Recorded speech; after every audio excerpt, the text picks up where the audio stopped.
you're all really well. So I'm back with a normal vlog.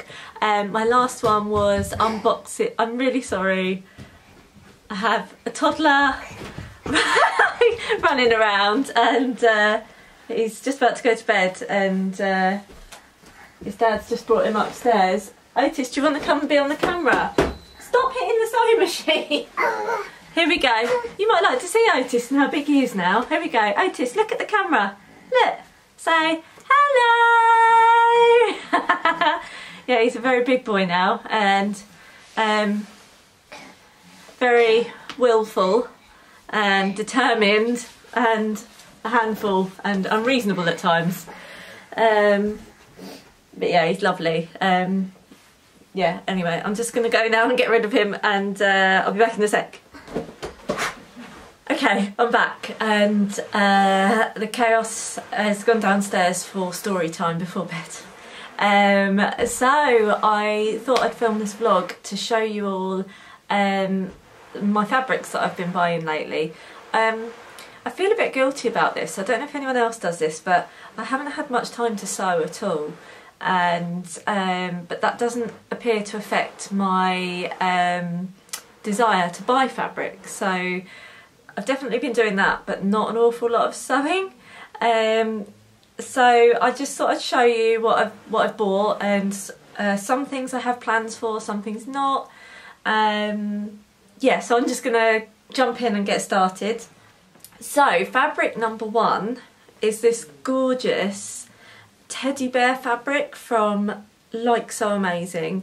I don't know if there's any left in stock now, but she had like a camel colour, this colour pink, and I think it was like a mustard yellow, and they all look gorgeous and I really struggled to choose a colour. And actually I'm not really a pink sort of girly girl, but for some reason I was completely drawn to this. And it's really lovely and it wasn't too expensive either. So you can see there, it's really soft. Yeah, so I think I'm going to make a snitching Sylvia Coatigan, inspired by one that I saw on Instagram, on Pink Coat Club's Instagram that she'd made. So yeah, I think that looks lovely. And apologies for the crumpledness, but I did buy some of the designer lovely lining fabrics that she's got on Like So Amazing as well. I've pre-washed all of these, so that's why it's so wrinkled, because I haven't pressed it yet. But it's just a lovely quality lining fabric, which I think will look nice inside that. I'm trying to give you the best light that I can because I'm filming right at the end of the day. So yeah, I think that will look lovely. Oh, by the way, I've just had my nails done, and while I'm here, what do you think? So I've gone for a spring look. So I've got like a pinky purple on there in case you can't see, but this one, see if that'll focus, is like little polka dots. It's really cool. See if that one goes better. No, anyway, it does look cool, trust me. So yeah, they're fabrics sort of 1 and 2 anyway. So I'm really excited to make this, but I feel like I'm so slow that by the time I finish this, it's going to be summer. So I'll see how I go. I really ought to pull my finger out with that anyway. Next 2 fabrics are from the new Craft House, and they're both amazing. So the first is this insanely gorgeous quality selvage denim, and selvage denim is supposed to be like the best quality denim that you can get, and it's a light blue, and to be honest, I love just looking at the selvage. See if you can see that properly, but it's like got a red line down there, and it's sort of a really good weight, sort of a, I don't want to say medium heavy, I feel like that's too heavy, maybe like more medium. So yeah, it's got some tiny little black flecks in there, and this I bought with making a Clio in mind, because I think I'm probably the only person left on the dressmaking planet that hasn't made a Clio. I made the Tilly and the Buttons Mila dungarees, but I haven't made the Clio yet. So I thought this would make a really good wardrobe staple Clio, where I can wear some really cool like shirts or like turtleneck tops underneath, probably more like shirts going into sort of spring summertime. But yeah, I thought I was trying to be more like quite realistic about what I'm going to get more wear out of, and I just thought I really fancy a sort of light denim Clio. Then that popped up, so I thought I'm going to have that. So that, I can't wait to make that. I think I'm going to do some like just plain white top stitching, so nothing too crazy, which I sort of get sad about not doing the really like layering things, but I know in my heart that if I make something really crazy and layering, I'm just not going to get the wear out of it. So I'm trying to be more practical and realistic about what fabrics have the most wearability for me and my life and everything. So that's my thinking anyway, trying to be sensible. And then the second fabric is really cool. This appears to be massively trending on Instagram. A lot of people have bought this. So this is a jersey, and yeah, again from the new craft house, and it's called Naked Lady Jersey because, shocker, it has naked ladies on it with this like blue background. It's quite quirky, and you can see like close up it's a bit risque, but not really. They're sort of they're cute like illustrations, but like far away you wouldn't necessarily see that because they're quite small. So yeah, I'm quite looking forward to making like a little t-shirt out of that. I don't know what pattern yet, but I think definitely I seem to wear a lot of t-shirts lately, t-shirts and jeans, so I think I'd get more wear out of that. So yeah, definitely excited with that one. So many people have got that, so it'll be interesting to see the number of people like sewing people that have t-shirts and tops of this fabric in the future. Okay, so they're my new craft house buys. So you see my Like So Amazing buys, new craft house buys. Then this one is very exciting. I splurged. I shouldn't have done, but I did. And I just got so excited. And you know when you see a fabric in a shop and you just set your heart on it, but then you sort of talk yourself out of it because you're like, I've got so much fabric at home, I don't need it, da da da da. And then all you do after you've been in that shop and you've gone home is kick yourself and dream about that fabric that you didn't buy. So that was me. And then a week or so ago I was having a really rough day, more on that later, but I was having a really rough day and I happened to be in the vicinity of BACKSTITCH where I bought this, and I just thought, retail therapy, I'm gonna buy it. So that's what happened. Anyway, I hope you like this because I am so excited about this one. So this is a double gauze and it is just stunning. I really, really hope these colours come through okay on the camera. I'm trying to get enough light thrown on here. So as you can see, it's like a light background, but it has these navy blue and neon pink sploshes all over it, as well as some like brush stroked pale blue on there as well. And again, this has been pre-washed and not ironed, so that's why it's all wrinkly. But it is just so lovely and soft.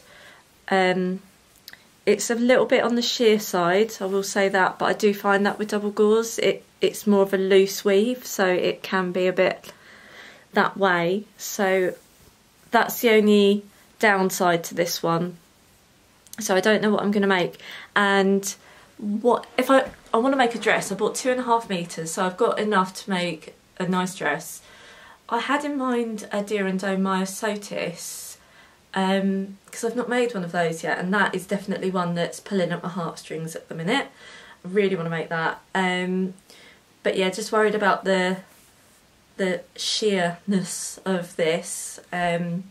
So we'll see anyway. I'll have a little think, but really excited. I think that's going to be such a cool fabric to wear in the summer. You know, just mooching around at barbecues, just floating around a back garden in the sunshine. It's just so soft, and I love double gauze. I just love the sort of natural wovenness. I don't know if any of this sort of makes any sense, but I just love how natural it looks and feels and is. And especially when that sort of clashed with like a really cool modern print, I just think that's really, like, visually really scrumptious. Don't know why I use that word either. Anyway, yeah, so that's I'm really excited about that. So watch this space. I'll see if I can actually make a decision on what to make. Then just 2 further fabrics that I bought from Pin and Sew. So this is my first order from these guys, and they had these, so they're like ribbed jerseys that they had in a variety of colours. This is the first time I've actually opened these, and I just thought I knew them because I just loved the sort of colours they came in. So I'll just show you sort of close up.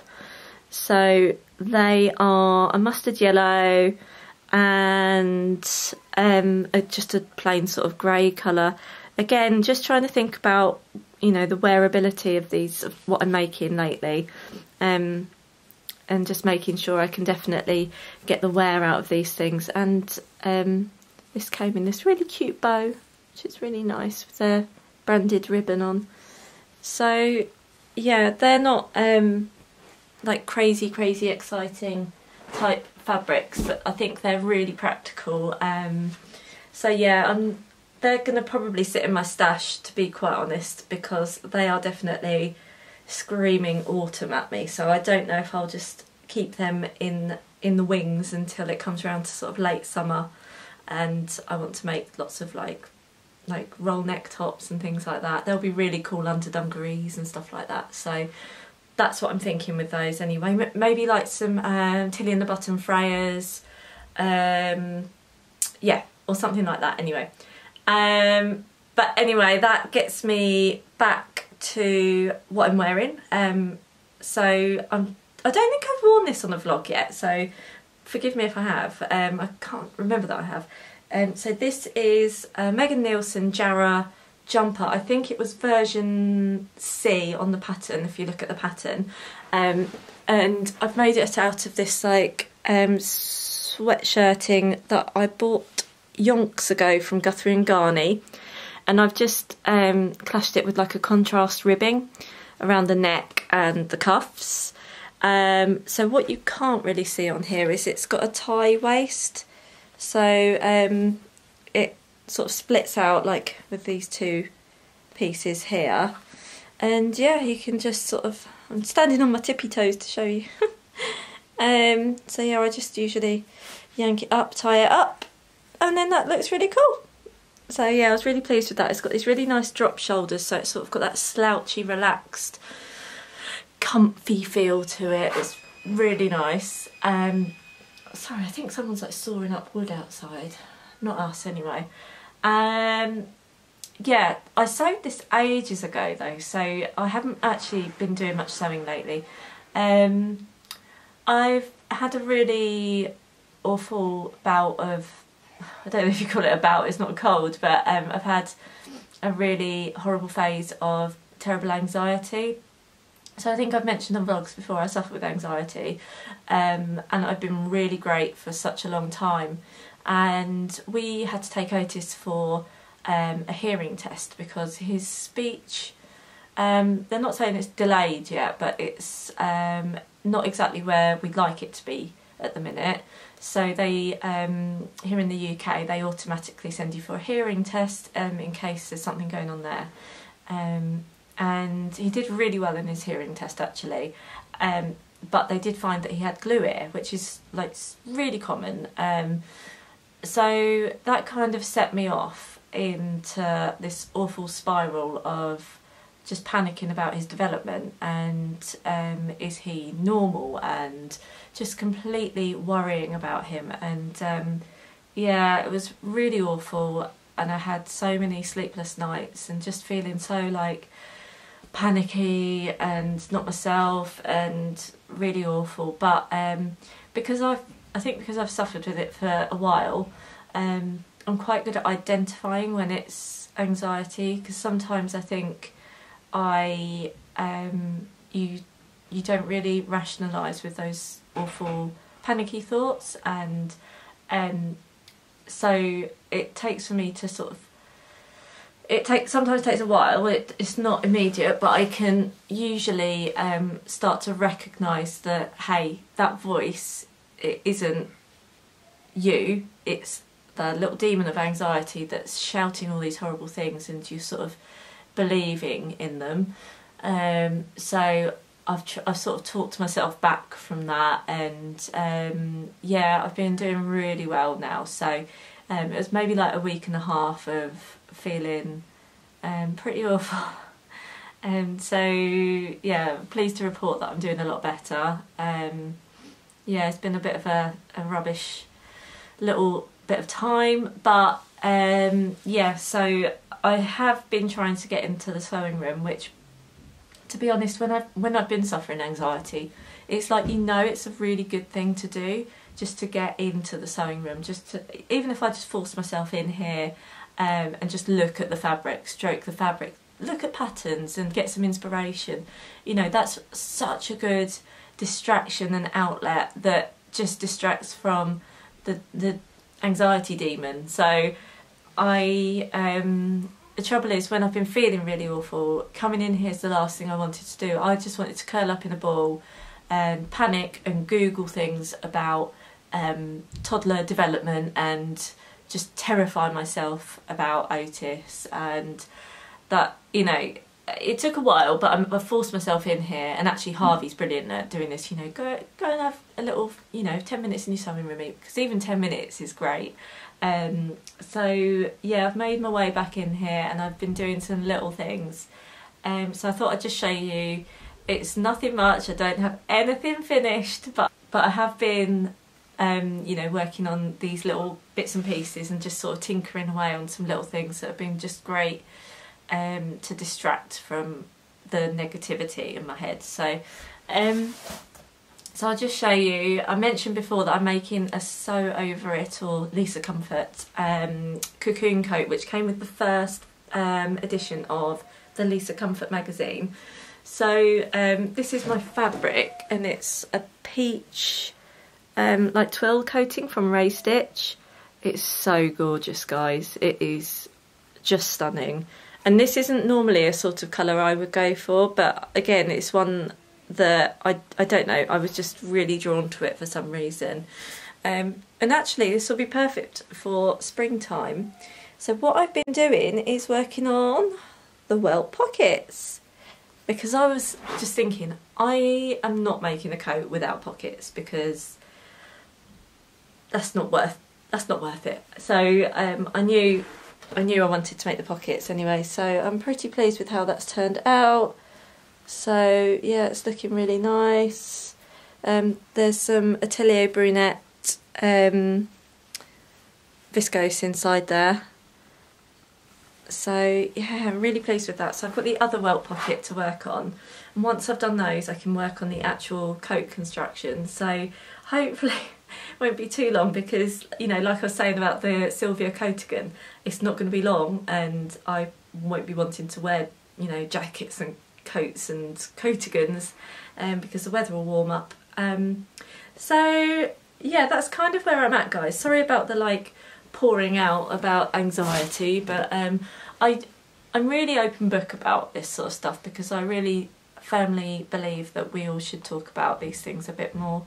I don't know if it's more of a like British thing to sort of bottle these feelings up and don't talk about them, but I'm not really like that. So yeah, so I like to sort of spill and just be really open about these things, because I just think it helps everyone in the long run. If we, you know, if you talk about these things, then I just think so many people are there to support you, but I don't know,